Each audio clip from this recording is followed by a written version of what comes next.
আমার কাছে ওইটা ঘামের দুর্গন্ধ নয়, আমার কাছে এটা আতরের সুগন্ধ।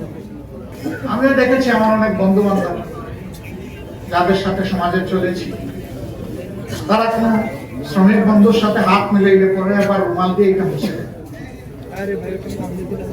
ওই ঘামের গন্ধ যেন তার হাতে লেগে না থাকে। আমার আমি কোথাও গিয়ে যদি কোনো শ্রমিকদের পাই, 2-4 জন হলে একটু ঝাপটে ধরার চেষ্টা করি। আমি তাদের সাথে চেষ্টা করি একটু বুকটা মানাকা করার, মেলানো। আমি প্রত্যাশা করি তার এক ফোঁটা গাম হলেও যেন আমার গায়ে লাগে, কারণ ওই গামটা হলো হালাল রুজির ঘাম।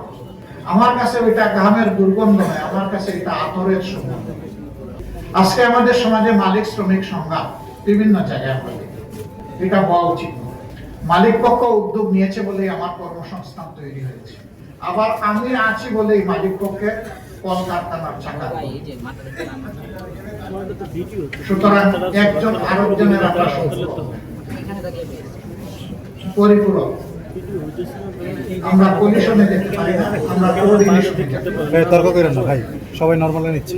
আমি মালিক পক্ষকে যখন একা পাই তখন মেহরবানি করে আপনার এখানে নারী পুরুষ যারা কাজ করে তাদেরকে নিজের সন্তানের মতো দেখুন।